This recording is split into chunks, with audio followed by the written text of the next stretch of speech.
नमस्कार विद्यार्थी मित्रांनो, स्टुडंट ॲक्टिव्हिटी बोर्ड यूट्यूबमध्ये आपले सगळ्यांचं स्वागत आहे. मित्रांनो, आज आपण नगर प्राथमिक शिक्षण समिती सुरत द्वितीय सत्रांत परीक्षा 2023-2024 तारीख 5/4/2024चा इयत्ता 5वीचा गणित विषयाच्या पेपरचे संपूर्ण सोल्युशन पाहूया. मित्रांनो, पहिला प्रश्न आहे, दिलेल्या प्रश्नावरून प्रश्नांची उत्तरे, नकाशावरून प्रश्नांची उत्तरे लिहा. या ठिकाणी तुम्हाला भारताचा नकाशा दिलेला आहे.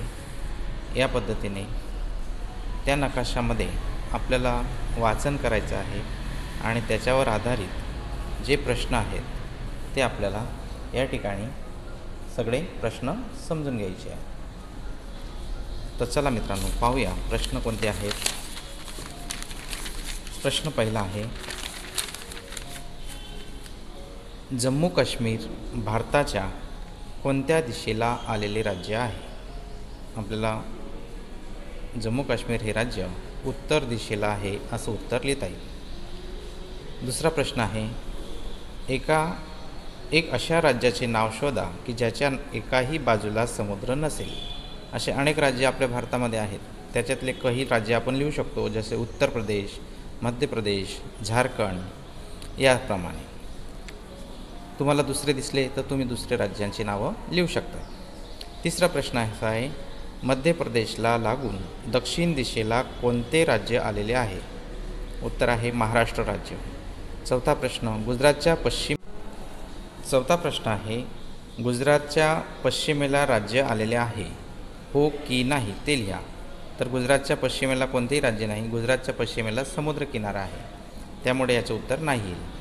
पाचवा प्रश्न, गुजरातची टीम गांधीनगरहून निघून पूर्व दिशेकडे प्रवास करीत आहे, तर झारखंड राज्यात पोहोचण्यासाठी तिला कोणकोणत्या राज्यातून प्रसार करावा लागेल किंवा प्रसार व्हावे लागेल? तर त्यामध्ये आपल्याला उत्तर लिहिता येईल मध्य प्रदेश आणि छत्तीसगड हे राज्य ओलांडल्यानंतर झारखंड या राज्यात ती टीम पोहोचेल. प्रश्न दुसरा, योग्य जोड्या लावा. या ठिकाणी तुम्हाला अ गट आणि ब गट अशा पद्धतीने दिलेले आहेत. तर पहिला प्रश्न असा आहे, पहिल्याची जोडी, हा जो आकार दिलेला आहे त्या आकाराचा जोडी बी या आकाराशी तंतोतंत जोडते, म्हणून हा पॅटर्न आपल्याला बीशी जोडा लागेल. दुसऱ्याचं डी हे उत्तर आहे. डी शंकूकृती ह्या आकार जो हा दिलेला आहे हा आपल्याला फोल्ड केल्यानंतर याची घडी केली तर अशा पद्धतीने शंकू तयार होईल. तिसरा प्रश्न आहे, या पद्धतीने ठोकळा हे 3 डायमेन्शन दिलेलं आहे, तर याचं उत्तर ए येईल. या ठिकाणी या कागदाचे फोल्डिंग आपण केली तर अशा पद्धतीने त्रिकोण किंवा घन तयार होईल. चौथा सी, याचं उत्तर सी आहे. प्रश्न तिसरा, रिकाम्या जागा भरा. त्याच्यातली पहिली रिकामी जागा आहे 35 दशांश अपूर्णांकात अशा पद्धतीने लिहितात, तर उत्तर आहे 0.35. दुसरी रिकामी जागा 25 दशांश अपूर्णांकात कसं लिहितात, तर 2.5 अशा पद्धतीने आपण लिहू शकतो. तिसरी रिकामी जागा आहे 5 दशांश अपूर्णांकात कशा पद्धतीने लिहिणार, 0.05 अशा पद्धतीने आपण लिहू शकतो. चौथी रिकामी जागा आहे 0.6 साध्या अपूर्णांकात कशा पद्धतीने लिहितात, तर 6 दशांश अशा पद्धतीने आपण उत्तर देऊ शकतो.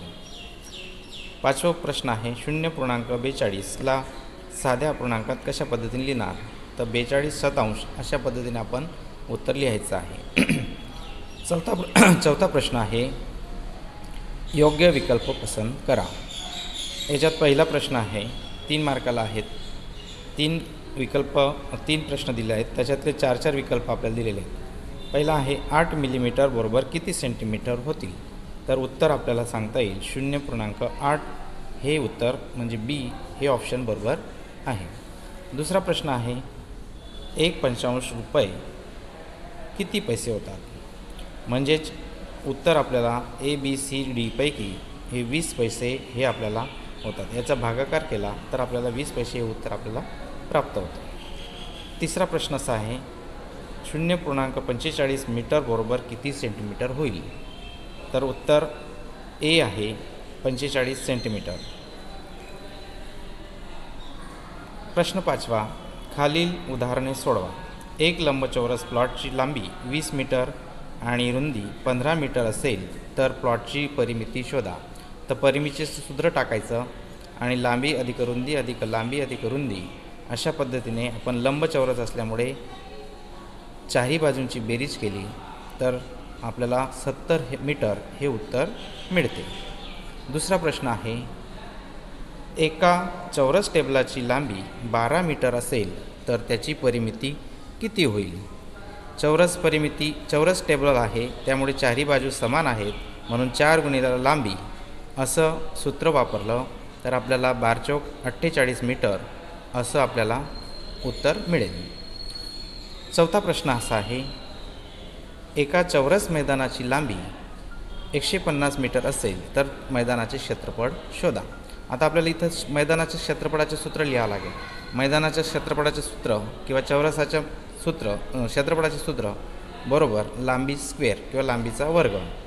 मग 150 मीटर लांबी दिलेली आहे तर त्याचा वर्ग केला असता 150चा वर्ग 150 गुणिले 150 बरोबर 22,500 चौरस मीटर हे उत्तर आपल्याला मिळेल. पाचवा प्रश्न आहे मित्रांनो, एक चौरस जॉगिंग पार्कची लांबी 150 मीटर आहे. मोहिनी त्याच्या भोवती 2 चक्कर मारते तर तिने किती अंतर कापले असेल? आपल्याला चौरस जॉगिंग पार्क दिलेला आहे, त्याची लांबी दिलेली आहे 120 मीटर आणि मोहिनी त्याच्या भोवती 2 चक्कर मारते. जर 2 चक्कर मारत असेल तर या चौरस जॉगिंग पार्कची परिमिती शोधून त्याला गुणिला 2 करावं लागेल. पाहू, परिमिती आपण शोधूया अगोदर. चौरस पार्कची सर्व बाजूंची बेरीज 120 अधिक 120 अधिक 120 अधिक 120 बरोबर 480 मीटर ही याची परिमिती निघाली आणि ती 2 चक्कर मारते त्यामुळे मोहिनीने 2 चक्कर मारले. 480 गुणिला 2 बरोबर 960 मीटर अंतर ती कापते किंवा 960 मीटर अंतर एवढं ती त्या ठिकाणी फिरत असते. प्रश्न क्रमांक 6, खाली दिलेल्या आलेखात इयत्ता 5वीच्या गणित विषयाचे मिळवलेले विद्यार्थ्याचे गुण दिलेले आहेत.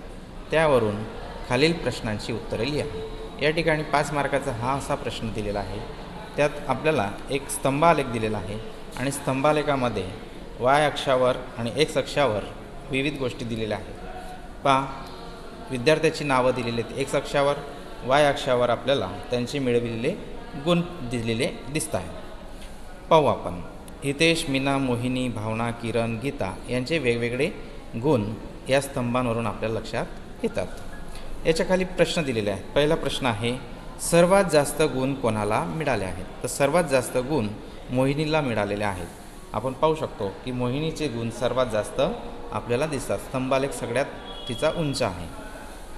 सारखे गुण कोणाला मिळालेले आहेत? तर मीना आणि किरण या दोघांना समान गुण मिळालेले आहेत. मीना आणि किरण यांचे गुण पाहिले तर यांचा स्तंभ समान दिसतो. सर्वात कमी गुण कोणाला मिळाले आहेत? सर्वात कमी गुण भावनाला मिळालेले आहेत. हे उत्तर आपल्याला सांगता येईल. भावनाचा स्तंभ पहा, तुम्ही सगळ्यात लहान दिसतो आहे म्हणजे तिला सर्वात कमी गुण मिळालेले आहेत. चौथा प्रश्न आहे, गीतापेक्षा जास्त गुण कोणाला मिळाले आहेत? तर मोहिनीला सगळ्यात जास्त गुण आहेत पण गीतापेक्षा तिला जास्त आहेत. हे आपल्याला इथं स्तंभावरून लक्षात येतं. पाचवा प्रश्न असा आहे, मोहिनी आणि भावना यांच्या गुणांमध्ये किती फरक आहे? तर मोहिनीचे गुण 80 दिसत आहेत आणि भावनाचे गुण 30 दिसत आहेत.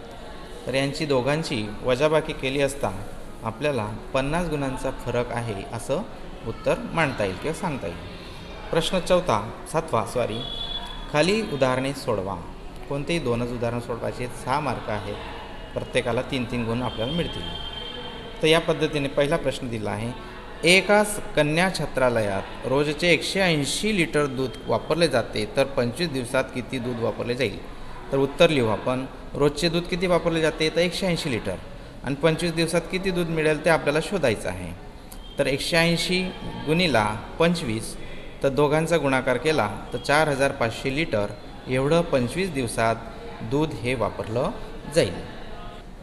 प्रश्न 7व्यातला दुसरं पाहूया. एक माळी नारंगीचे 835 रोप खरीदतो. इथं रुपये दिलेला आहे, पण ते 835 रोप खरीदतो. तो एका रांगेत 15 रोप लावण्याचे इच्छितो, तर त्याला किती रांगेत रोप लावावे लागतील आणि किती रोप शिल्लक राहतील? 2 प्रश्नांची उत्तर आपल्याला इथं द्यायची आहे. जर 835 रोप आहेत आणि 15 रांगा तयार करायच्या आहेत, तर त्याची विभागणी आपल्याला अगोदर करावं लागेल. तर 835 भागिला 15 असं जर आपण केले तर आपल्याला उत्तर मिळतं 55. म्हणजे 55 रांगा त्या ठिकाणी तयार होतील. 55 रांगेत त्यांना लावाव्या लागतील.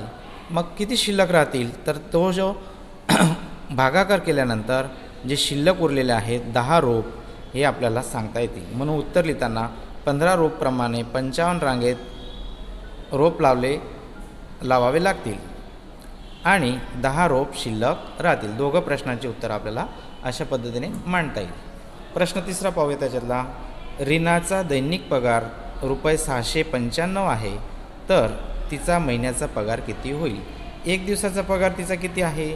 तर 695 आणि 1 महिन्याचा विचारलेला आहे. तर महिन्यामध्ये किती दिवस दिलेले आहेत? 30. काही महिने 31 दिवसाचे असतात. फेब्रुवारीमध्ये 28 किंवा 29 दिवस असतात. म्हणून त्यांनी स्पष्ट दिलं आहे की 1 महिन्याचे दिवस 30 आहेत. म्हणून आपण एका दिवसाचा पगार 695 रुपये गुणिला हे 30 दिवस यांचा गुणाकार केला तर आपल्याला 20,850 एवढं उत्तर आपल्याला मिळतं. म्हणून 30 दिवस म्हणजेच 1 महिन्याचा पगार रीनाचा रुपये 20,850 होईल असं सांगता येईल. प्रश्न 8 पाहूया आणि शेवटचा प्रश्न आहे. रुपये 10चा एक सिक्क्याचे वजन 10 ग्रॅम आहे. त्यावरून खालील प्रश्नाची उकेल शोधा. 4 मार्काचा प्रश्न आहे. दोघं प्रश्न आपल्याला सोडवायचे आहेत. पाहूया पहिला प्रश्न. 2500 ग्रॅम किंवा 2500 ग्रॅम वजनात किती सिक्के बसतील किंवा असतील? तर रुपये 10चे सिक्के आहेत आणि एका सिक्क्याचं वजन किती आहे? 10 ग्रॅमचं आहे. मग 2500 ग्रॅम वजन जर असेल तर त्याच्यात किती सिक्के बसतील? तर याचा आपल्याला भागाकार करून समजून येईल. 2500 भागिला 10, कारण 10 ग्रॅमचा एक सिक्का आहे, तर 250 सिक्के या ठिकाणी आपल्याला मिळतील किंवा त्या ठिकाणी असतील असं सांगता येईल. दुसरा प्रश्न आहे.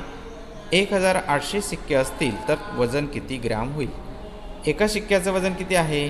तर 10 ग्रॅम आहे. मग 1800 सिक्क्यांचं किती होईल ते आपण शोधूया. मग 1800 गुणिला 10 यांचा गुणाकार केला असता 18,000 ग्राम एवढं वजन आपल्याला त्या सिक्क्यांचं सांगता येईल. म्हणून 1800 सिक्क्यांचं वजन 18,000 ग्राम एवढे होईल. या पद्धतीने मित्रांनो इयत्ता 5वीची प्रश्नपत्रिका अतिशय सोपी होती. तुम्ही सोडवली असेल, नक्कीच चांगले मार्क्स मिळतील.